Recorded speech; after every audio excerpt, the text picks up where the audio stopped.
So here we have our three pieces, our largest piece, our medium, middle piece, and this is the small piece which comes at the top. This small piece has to be whatever size it says for you or your child's waist, and it would tell you the child's waist pattern on the measurements on the pattern for your particular child size. So I am making it for a 2-year-old, this particular one. So this one has to be 21 inches.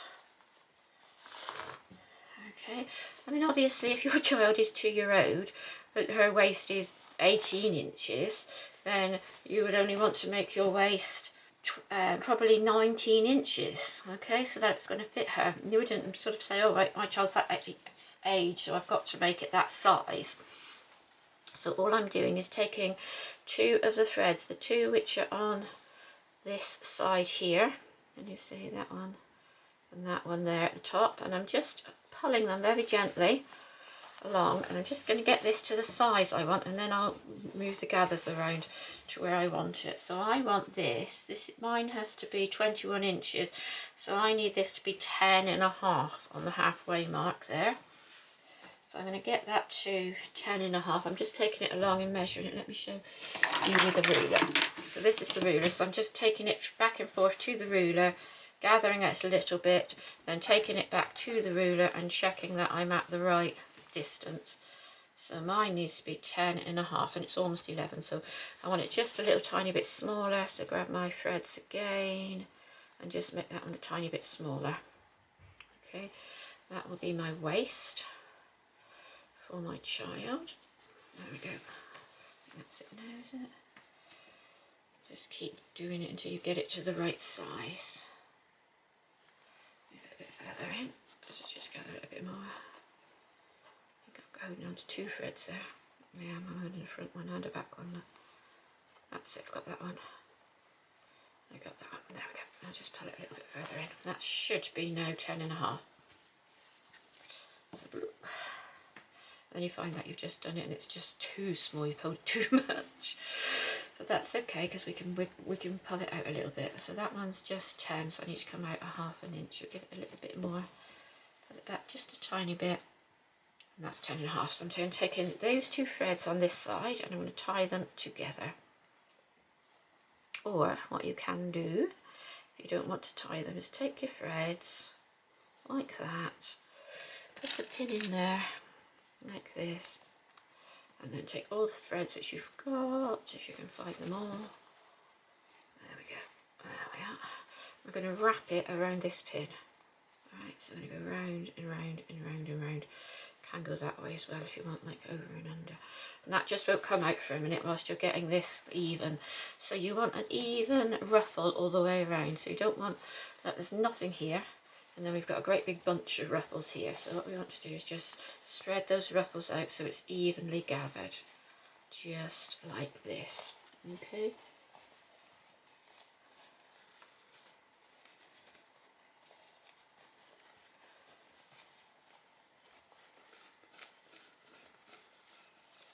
There we are, and that's pretty even now. So have a look. See if there's anywhere bits which aren't quite ruffled, quite gathered enough. Okay, there we go, that's not bad. Yeah, there's not going to be huge ruffles on this top one. Okay, so that's about right.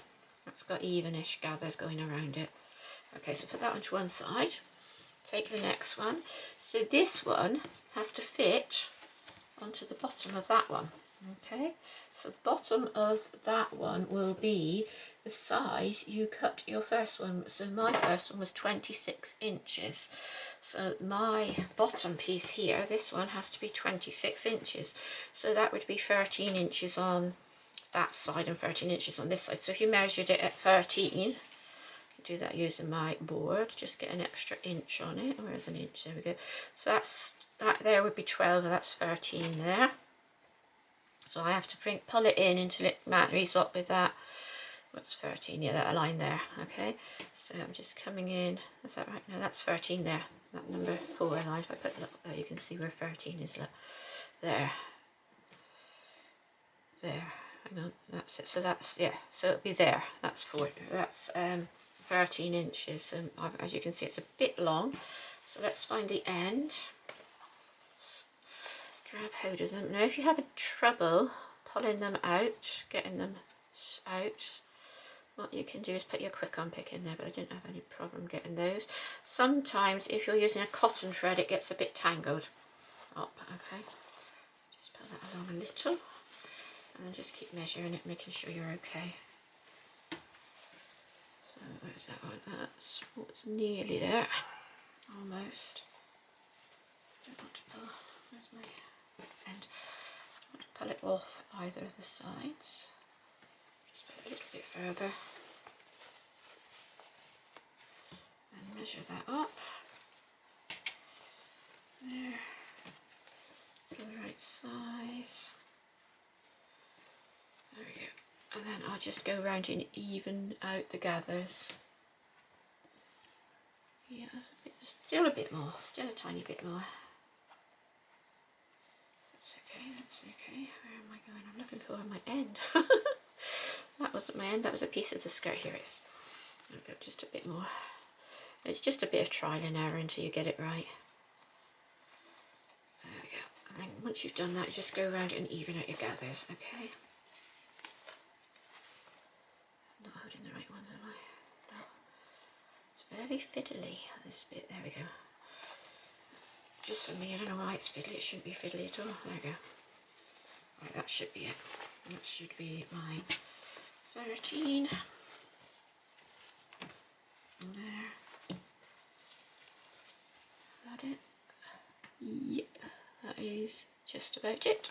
So do as we did before, grab all the ends, every single one, grab hold of them, put in your pin, like that. Oh, did you see that? That was a fly. Where's that come from? Fly in my rack room. We've not had any flies this time of year yet. So obviously just come out of hibernation. They're horrible. Hate flies. Disgusting things. Right. So I'm just winding that around. There we go. And then I'm going to go around. I'm going to even out these just the same as we did before. Just simply. Sorry, that battery just went for a second there, and I just finished off gathering it whilst I was just sat there before I got up and got the other one. So that's all gathered to the right size, and the third one you want to do is got to be 52. So this will be half of 52. Oh, go away, fly. Oh. So half of 52 will be 26. Okay, so I'm just going to put that there. That's the end where all my ends are. Grab hold of my two ends on this side, and we're going to pull this in until we get it to 52. Let's just grab a pin. You can grab a pin or a quick on pick or whatever you've got. I don't know how that's gone so far in there like that. Okay, and grab a hold of these two ends, and we're going to gather it around until it's 26. Okay. Keep filling it in. I'll pull my board up so you can see where I gather it to.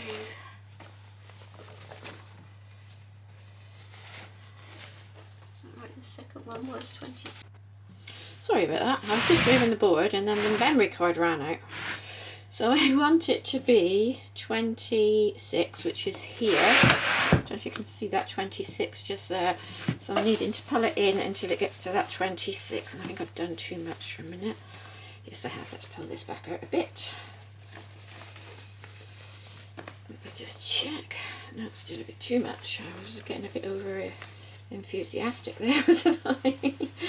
With the size of it. That is coming up for